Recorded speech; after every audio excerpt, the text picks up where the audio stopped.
welcome back to my class. This is Colette with Simple Secrets Cafe, and today we're going to be practicing our rosette technique.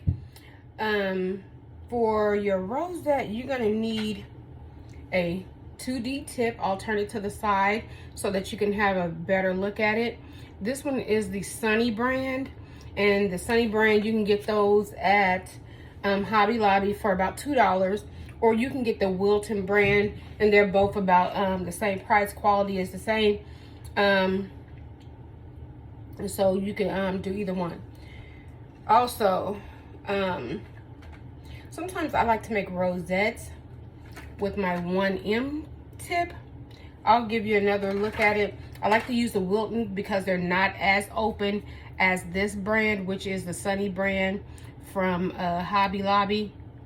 As you can see, they're $159, so the tips are not that expensive, but I just prefer to use this one because they're not open as much as the other one, and I just like the effect that it gives.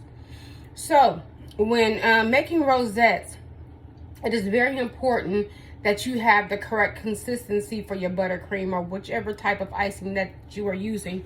It has to be one that's going to hold solid and not spread, because you're looking to get a certain effect. So we're going to start off with a practice sheet here, and I am using the 1M, and I'm actually using the sunny side up tip. Not my favorite one, but it will do the trick. Now, rosettes are just a hair bit tricky.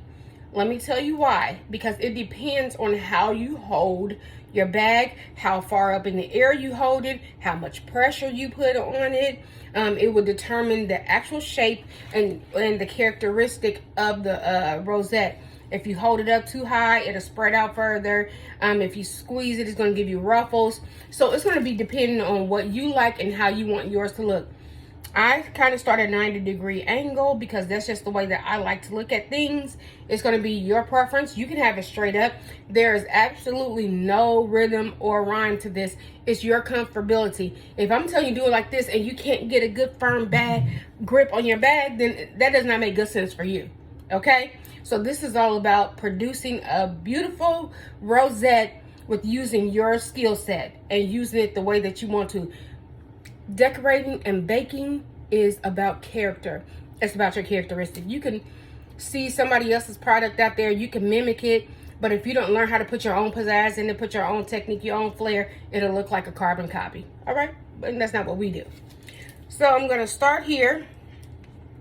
I always try to put like a little dollop in the middle because that's my build up, and I give me something to go around, and then I pull up. As you can see, that is the perfect rosette. I like to use this tip actually on my cakes because it has a little teeth on it, and so it kind of grips the side of my cake. And to me, I don't know if it's just a mental thing, but to me it seems as if it grasps a little bit better.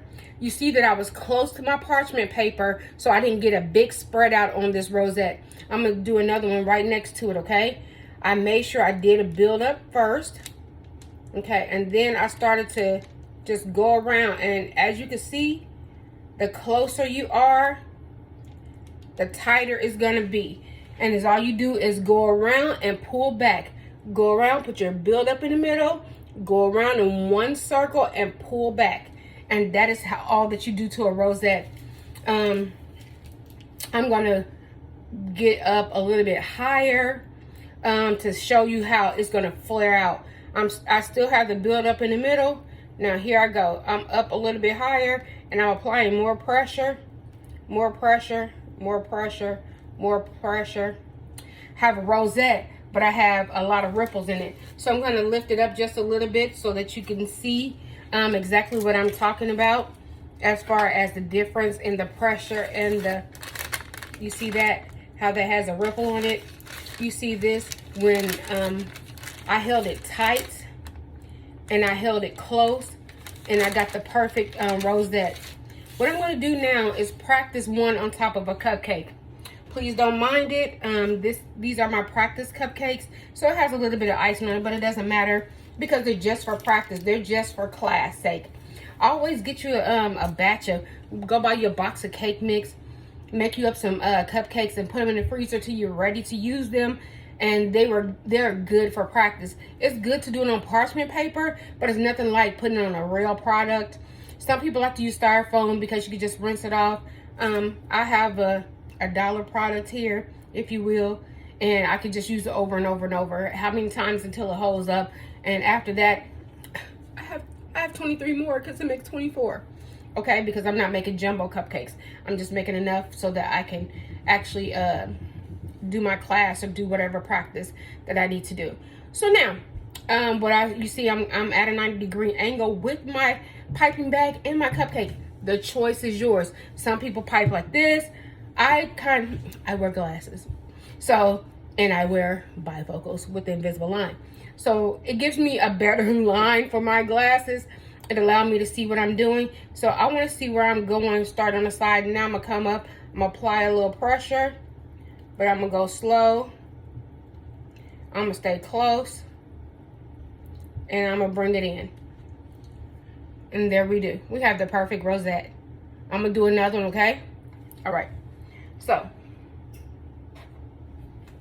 don't laugh. This one's about had it.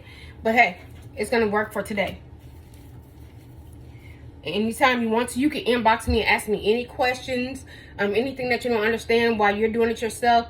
If you're not getting the effect that you want, inbox me. I'll answer your questions, okay? All right, so I'm back at a 90-degree angle. I'm making my mound, my build up in the middle. You see that? And it's up to you how much you want to put. And now I'm coming on out. I'm keeping it close. I'm keeping it tight. And I'm going slow. And I'm still going. And I'm done. And there was a little bit of a wrist twist. Yeah, this one's a little bit off. But it's a beautiful it's a beautiful rosette. Because I was trying to go slow. So I just had an over little squeezing sensation there. Now, let's try my other tip that I like to use. So I'm going to turn my paper around to the clean side. And let's see the difference. We'll put them side by side. And you can decide which one you like the best. Here's my 1M. So this one I don't do as much of the angle because of the type of tip it is. Sometimes my issue with this tip is that it can get clogged. This one gets clogged easier, but it's still a very beautiful design. So once again, we got the build up in the middle. I do a little bit more build up, and then I start to move slowly in my circle, and I go around, and I'm going, and there. Now this one, it gives me more of a rose feel. Okay, I'm gonna lift it up so that you can see. It gives you more of a rose feel, but it depends on what you're doing and how you want it to look. So I'm comfortable with using both of them. I'm put another one